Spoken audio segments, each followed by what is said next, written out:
¿Cómo están? Bueno, hoy vamos a explicar el trabajo práctico de crioscopía, el cual corresponde al tema de propiedades coligativas que ustedes ya discutieron anteriormente en las clases teóricas y de problemas. Bueno, la idea es utilizar el método crioscópico para determinar, por un lado, la masa molecular del soluto no volátil por medio de este método, y por otro lado, el factor I de Van Hoff de soluciones de un electrolito. Bueno, lo que hacemos habitualmente en las comisiones es, algunos grupos se dedican a la determinación del peso molecular de un soluto, de una solución de urea, y otros con una solución de cloruro de sodio de molalidad conocida, intentan determinar experimentalmente el I de Van Hoff. Bueno, el método se fundamenta en el descenso crioscópico, que ustedes ya vieron, que es proporcional a una constante crioscópica y a la molalidad de la solución. Esa molalidad la podemos escribir, según su definición, como masa del soluto sobre peso molecular del soluto. Eso nos darían los moles de soluto, y si a esa cantidad la dividimos por la masa del solvente, tendríamos los moles de soluto cada 1 gramo de solvente. Pero como ustedes saben que la molalidad es cada 1000 gramos de solvente, a esa cantidad además hay que multiplicarla por 1000.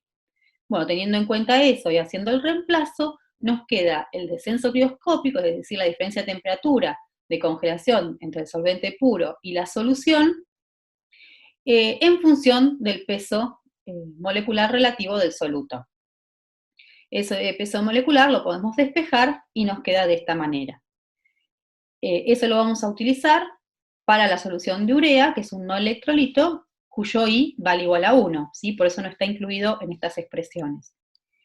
Y para aquellos grupos que les haya tocado el cloruro de sodio, el objetivo es determinar el factor I de Van Hoff, y para eso, simplemente conociendo la molalidad, se despeja de allí como delta T sobre Kc por M. ¿Sí? Entonces, determinando esta diferencia de temperatura de congelación de manera experimental, ustedes pueden obtener el I de Van Hoff experimental y compararlo con el I teórico. Bueno, los materiales que vamos a utilizar son muy sencillos, son estos que ven aquí. En particular quiero destacar el termómetro que vamos a utilizar, que fue diseñado para este trabajo práctico entre menos 15 grados centígrados y 60, con una precisión de 0,01 grados centígrados. ¿Sí? Bueno, y después tenemos otros objetos que ustedes ven por acá. Tenemos una camisa de vidrio que posee una solución saturada de cloruro de sodio. ¿Por qué les parece que tendremos una solución saturada? Esta camisa va a actuar de conductora del calor, ¿sí? Y entre, digamos, el recipiente externo, que va a ser el que contiene el hielo, y un recipiente interno, o tubo de vidrio, que llamamos tubo crioscópico, que contiene la solución problema. Bueno, como conductor térmico, si vamos a esperar a que congele nuestra solución, no debería congelar durante toda la experiencia esta camisa, ¿sí? De solución saturada de cloruro de sodio. Justamente, aprovechando las propiedades coligativas que estamos viendo, utilizamos una solución con máxima concentración de cloruro de sodio, de tal forma de asegurarnos que no congele durante toda la experiencia. Y no usamos aire porque no sería tan buen conductor térmico, ¿sí? Como en este caso sería más lento, y tampoco usamos, por ejemplo, hielo directamente, o sea, agua sin cloruro de sodio, que durante la experiencia congelaría, porque en ese caso sería mucho más heterogénea la conducción de calor. Bueno, entonces colocamos en el centro el tubo crioscópico con la solución asignada a cada grupo. Fíjense que los niveles de la solución externa de la camisa deben estar por encima del nivel de la solución a determinar. Y bueno, tiene un tapón de goma perforado al cual le vamos a agregar el termómetro, que el bulbo también tiene que estar cubierto por las soluciones a determinar,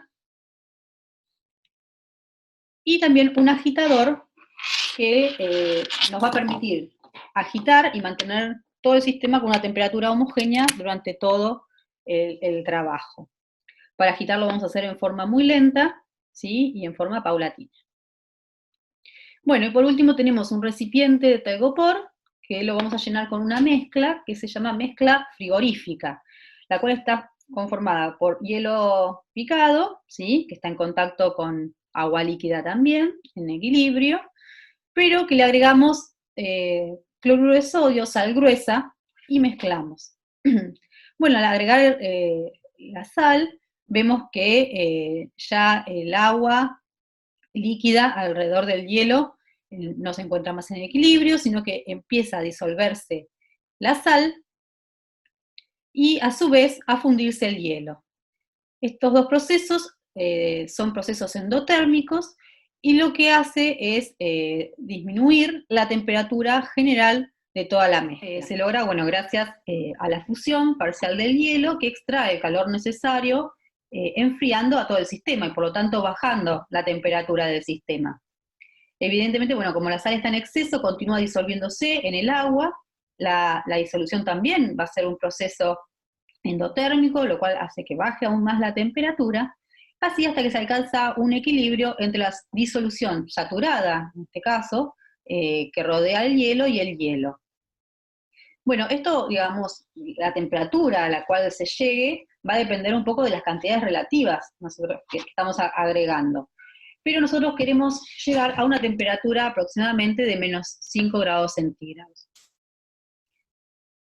Bueno, le vamos a colocar la tapa a este recipiente y dejamos un termómetro afuera, externo, para medir que la temperatura de la mezcla frigorífica se mantenga constante durante toda la experiencia. Colocamos el dispositivo en el centro y también nos aseguramos de que el hielo quede por encima del nivel de la solución saturada de cloruro de sodio que se encontraba en la camisa de vidrio. Bueno, comienza la experiencia. El práctico en general consta de dos determinaciones de la temperatura de congelación. Por un lado la del solvente puro, que la van a realizar siempre en primera instancia, ¿sí? Luego enjuagarán el tubo crioscópico y pasarán a medir la de la solución. Bueno, entonces van a empezar a agitar suavemente a la vez que toman un registro de la temperatura en función del tiempo. Es decir, un compañero va con un cronómetro, irá diciendo la temperatura cada 30 segundos, mientras otro agita suavemente. Un tercero toma nota, ¿sí? Y van leyendo la temperatura. Ustedes van a ver que la temperatura va a empezar a descender, ¿sí? Y bueno, como es un sistema abierto, la presión externa es una atmósfera, esperamos que comience a congelar alrededor de 0 grados centígrados. También esperamos que la temperatura deje de descender en algún momento, ¿sí? Y que se mantenga constante, ya que en todo cambio de estado, la temperatura y la presión son constantes. Pero sin embargo eso no ocurre. Ustedes van a ver que la temperatura sigue descendiendo. Lo que ocurre en realidad es un sobreenfriamiento del sistema. Es decir, estamos en un estado metaestable para el sistema, donde cualquier perturbación externa puede romper ese estado y ir o desplazarse, evolucionar nuevamente hacia un estado de equilibrio. Entonces nosotros vamos a dejar a propósito que sobreenfríe hasta más o menos 0,5 grados centígrados y en ese momento van a agitar muy bruscamente para romper el sobreenfriamiento. La temperatura va a aumentar nuevamente, ¿sí? Y en un momento se va a estabilizar. Bueno, ahí ustedes ya estarían en condiciones de tomar medidas, nuevamente cada 30 segundos, porque cuando hacen la ruptura del sobreenfriamiento, lo aconsejable es que midan cada 5 segundos. En el caso de la solución de urea, ustedes también van a realizar la misma experiencia. Esta vez no saben cuál es la temperatura de congelación, saben que es por debajo de 0 grados centígrados, pero lo que van a hacer es, una vez que pasaron los 0 grados centígrados, cada medio grado van a intentar romper el sobreenfriamiento. Entonces agitan ahí más enérgicamente, toman determinaciones cada 5 segundos en vez de cada 30, y se fijan si aumenta o no la temperatura. Si no aumenta, siguen sobreenfriando otro medio grado más. Y así sucesivamente hasta que logran romper ese sobreenfriamiento.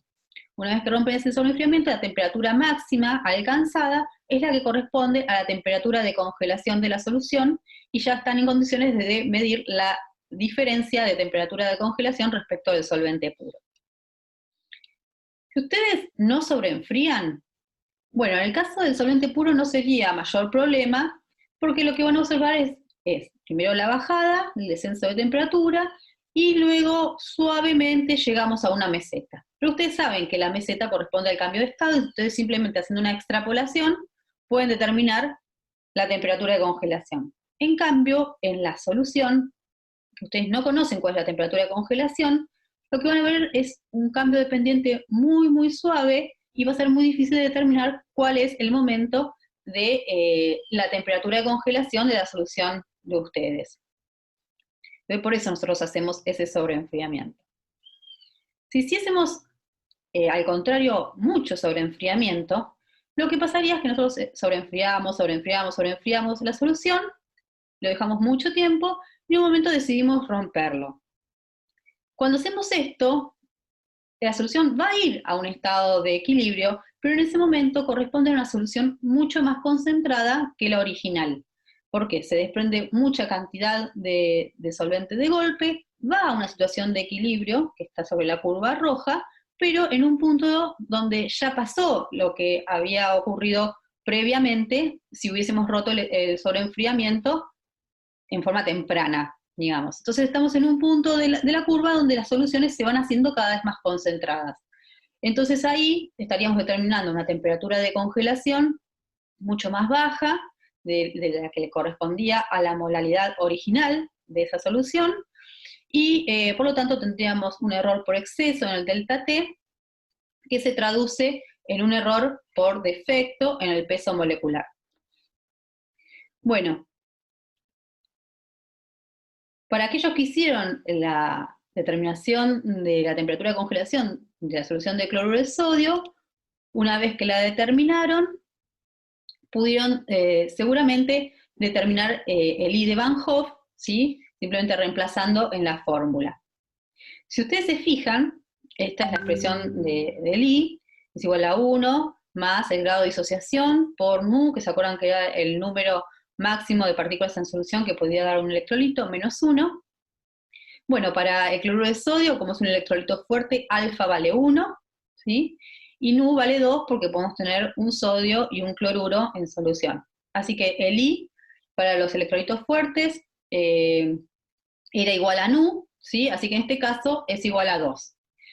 Si la solución de urea y la de cloruro de sodio tienen la misma molalidad, lo que podríamos observar, reemplazando en la fórmula, es que la diferencia, el delta T, para la solución de urea y la de cloruro de sodio tienen un factor 2 multiplicando el delta T, ¿sí? Es decir, es el doble la diferencia de temperatura de congelación, el descenso para la solución de cloruro de sodio respecto de la urea, si tienen la misma molalidad. Bueno, si hubiésemos usado soluciones todas de urea con I igual a 1, o sea, no electrolito, pero con distintas concentraciones, con distintas molalidades, simplemente nos cambiaría la parte de la molalidad en el término del delta T crioscópico, ¿sí? Entonces, por ejemplo, una solución de urea 0,4 molar, ustedes podrían graficarla perfectamente, ¿sí? Con un delta T que equivalga a 4 veces, ¿sí? Este segmento. 1, 2, 3, 4 serían. Por otra parte, si por ejemplo tenemos una solución de fosfato de calcio, que también es un electrolito fuerte, pero su Nu vale 5, ¿sí? Tenemos la posibilidad de 3 iones calcio y 2 fosfatos en solución. Ahí el I vale 5, y si también es 0,1 molar, ustedes ven que como es proporcional, ahora el delta T es 5 veces el delta T que yo tenía para la solución no electrolito de la misma molalidad, que era la de urea. Bueno, ahí podrían tener distintas combinaciones. Ahora, si tuviésemos, por ejemplo, un electrolito pero débil, por ejemplo, el ácido fluorhídrico, si tiene la misma concentración que la urea, 0,1 molar, vamos a ver una situación donde la curva va a tener que estar necesariamente entre la solución de urea y la de cloruro de sodio. ¿Por qué? Porque el alfa ahora va a valer menor que 1, y por lo tanto el I va a ser más chico que 2, ¿sí? Pero obviamente más grande que 1 porque es electrolito, es débil, pero se disocia a algo, ¿sí? Entonces tenemos que el delta T para el ácido fluorhídrico va a estar entre ellos dos. Tendríamos que tener el dato de alfa, ¿sí? Del grado de disociación para hacer esta cuenta más precisamente. Pero lo que estamos seguros es que está entre estas dos curvas.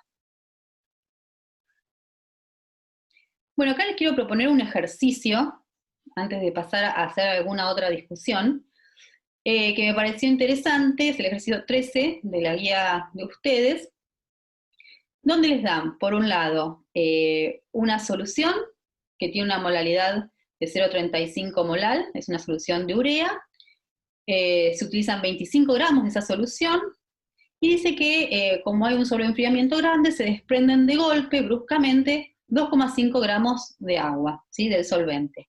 Les piden que calculen la temperatura experimental y el error relativo en la determinación del peso molecular del soluto.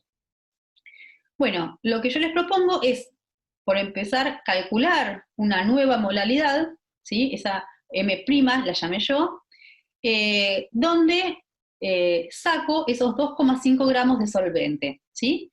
Entonces, si yo extraigo 2,5 gramos de agua, ¿qué molalidad me queda en la solución? Bueno, teníamos 0,35 moles de soluto cada 1000 gramos de solvente, ¿sí? Si esos moles los paso a gramos, multiplicando por el peso molecular de la urea, tengo 21 gramos de soluto, que van a estar en 1021 gramos de solución, ¿sí? Porque teníamos solvente más soluto, la solución serían 1021 gramos de solución. Cada 25 gramos, que es lo que yo tengo realmente, lo que usaron en este problema, ¿cuántos gramos de soluto tengo? Bueno, tengo 0,514, es lo que me da la cuenta. Entonces, la masa de solvente original va a ser los gramos de solución menos los gramos de soluto.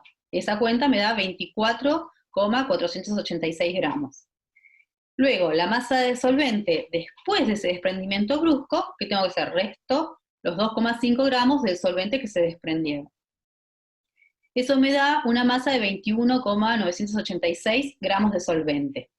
Y ahora recalculo la molaridad con esa masa. Digo, bueno, en esa masa de solvente estaban los gramos originales de soluto, que eran 0,514 gramos de soluto. Eso lo vuelvo a pasar a moles, simplemente divido por el peso molecular, que era 60, y cada 1000 gramos de solvente vuelvo a reescribir la molalidad, que eso me da 0,39. ¿Sí? Con esa molalidad, lo que hago es calculo la temperatura de congelación experimental, ¿sí? Que yo obtendría. Entonces, despejo de allí, pongo la temperatura de congelación del solvente 0, la constante crioscópica, ¿sí? Y la molalidad prima, esa nueva, como me quedó la solución a mí. Eso me da una temperatura de congelación de menos 0,725 grados centígrados. Evidentemente esta temperatura debe ser más baja que la que me debería dar la solución original si yo no hubiese sobreenfriado tanto y no se hubiese desprendido de golpe tanta masa de solvente. Bueno, luego para calcular el error en el peso molecular, esta es la expresión que teníamos para el peso molecular del soluto, ¿sí? Coloco los datos, pero ojo, porque acá yo coloco mi temperatura experimental, ¿sí? Y delta T experimental, que es 0,725 grados centígrados. Fíjense que es positivo porque es la temperatura es menos la temperatura de congelación del solvente más la de la solución. Por eso me queda positiva, es una diferencia de temperatura. Y utilizo los datos originales de masa de soluto y masa de solvente. Lo único que pongo experimental es la temperatura de congelación, ¿sí? Eso me da un peso molecular de 53,854 en lugar de 60, como era el de la urea. ¿Sí? Entonces tengo un error por defecto en el peso molecular porque hay un error por exceso en la determinación del delta T experimental. Les dejo a ustedes calcular el error relativo, ¿sí? Con la expresión que ya conocían. Bueno, ahora yo les propongo que vean nuevamente esta presentación y traten de responder estas preguntas que resumen un poco la discusión que hemos seguido, ¿sí? Algunas, por ejemplo, lo que no hemos mencionado es si usted debe medir, por ejemplo, con exactitud el volumen agregado de una solución o del solvente, ¿sí? Cuando las colocan en el tubo crioscópico. Bueno, la respuesta es que no, ¿no? Porque o sea, todas estas propiedades dependen solo del número de partículas, pero de la molaridad en definitiva, y es una concentración que no depende de la cantidad total que tengamos de la solución. Después hay una pregunta bastante particular, tiene que ver con el trabajo práctico de sulfato de cobre. Si ustedes no vieron todavía ese trabajo práctico, pueden cortar acá la presentación, no hay ningún problema. Y para aquel que es más curioso, les puedo contar que si nosotros miramos las gráficas que tenemos de enfriamiento, las curvas de enfriamiento, en general ustedes se dan cuenta que la temperatura de congelación depende de la molaridad. Pero nosotros podríamos reconstruir una nueva gráfica teniendo en cuenta los valores de temperatura y las molaridades correspondientes a esas soluciones. Si hacemos eso, tendríamos una curva de este tipo, ¿no? Acá tenemos temperatura aumentando hacia arriba y molaridad hacia allá. Es decir, a mayor molaridad, la temperatura va descendiendo, ¿sí? Por el descenso crioscópico que están observando. Ahora, en el práctico de sulfato de cobre, nosotros teníamos gráficas de este otro tipo, donde graficábamos solubilidad versus temperatura. Y veíamos que la solubilidad de una solución aumentaba con la temperatura, ¿sí? Ahora, ¿qué pasa? Nosotros podríamos, esta misma gráfica, dar la vuelta, ¿sí? Si esta gráfica de sulfato de cobre la damos vuelta, es decir, ponemos temperatura en el eje de las ordenadas y solubilidad en las abscisas, tenemos una curva de este otro tipo, que se parece bastante a la de crioscopía. ¿Qué diferencia ven? Bueno, una disminuye, la otra aumenta, pero ambas, en definitiva, son curvas de solubilidad, ¿sí? Porque son registros de temperatura a diferentes concentraciones. Son curvas de solubilidad, en definitiva, ¿sí? Podríamos incluso hasta volver a expresarlas en unidades semejantes, pero tienen que ver con la composición del sistema. Entonces, la diferencia radica, básicamente, en que en el práctico de crioscopía nosotros hacemos congelar al solvente, ¿sí? Y en cambio, en el práctico del sulfato del cobre, el que precipita es el soluto, la sal, el sulfato de cobre.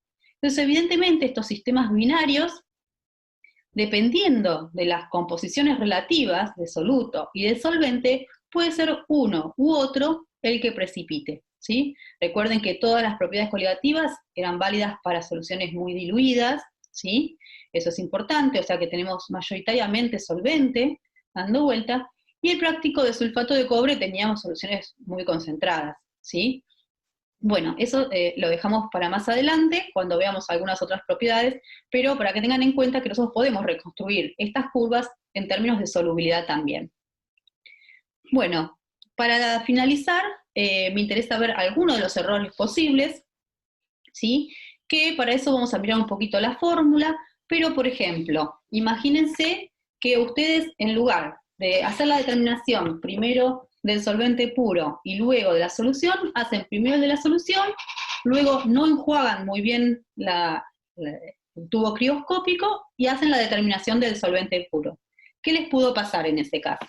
Bueno, en ese caso es muy probable que haya quedado parte de la sal mezclada y por lo tanto tienen una solución súper diluida, pero solución al fin, en lugar de solvente puro. Entonces, en ese caso, la temperatura de congelación cuando hagan la determinación del solvente puro va a ser más baja y por lo tanto el delta T, con respecto de la solución, va a ser más chico también.